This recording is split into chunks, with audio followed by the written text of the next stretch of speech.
Assalomu alaykum. Bugun sizlar bilan o'tgan darsimiz davomi o'quv qo'llanmamizda 50-chi bitdan davom etamiz. Li, ya'ni li yoki la qo'shimchalarini qo'shilishi haqida. Bu qo'shimchalar kishilik olmoshlariga qo'shiladigan bo'lsa, ya'ni li men uchun, meniki degan ma'noni bildiradi. Laka seniki, sen uchun degan ma'noni bildiradi. Yoki senda bor, bunisi menda bor. Xo'sh, lahu unda bor, uniki. Laha u qizda bor, u qizniki degan ma'nolarni bildiradi.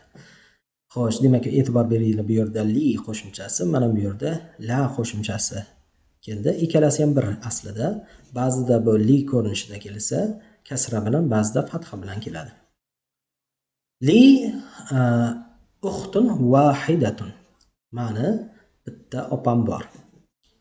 Alaka akhun, seni akang bormi? Ma laka senda, ka sen, akhun aka. Senda aka bormi? La mali akhun, yo'q, manda aka yo'q. Ukhti laha tiflun saghirun, opam uni kichik bolasi bor.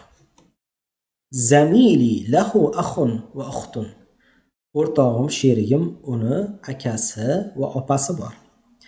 Naqulu indi kitabun, biz aytamizki menda kitob bor deb. Va naqulu li akhun, va aytamizki yana meni akam bor deb.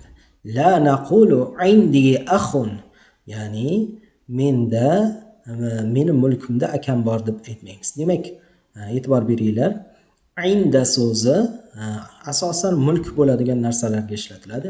Indi bo'lsa mening mulkimda degan ma'noda bo'ladi, lekin aka odamning mulki bo'lmagani uchun li deganda menda bor.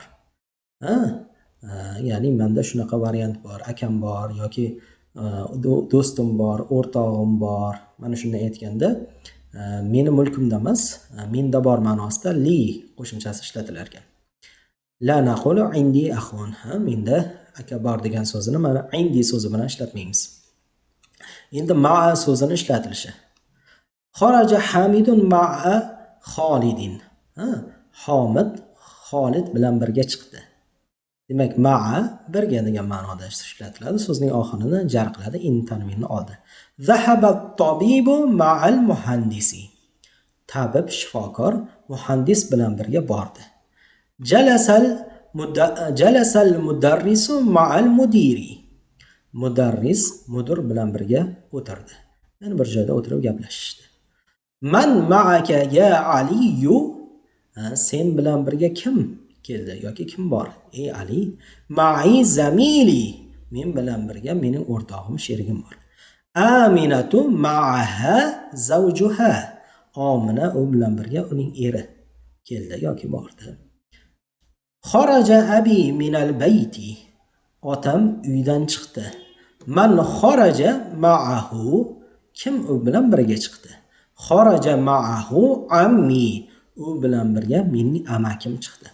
Demak, ma'a so'zini ishlatilishiga e'tibor beramiz. Ma'a so'zi mana bunaqa o'sha ochiq ismlarga qo'shilganda mana oxirini jar qilar ekan. Xolidin yoki al-muhandisi, al-mudiri, mana shunday. Undan tashqari zamirlarga ham qo'shilar ekan. Mana shu yergacha o'tganimizni yaxshilab o'rganib olamiz.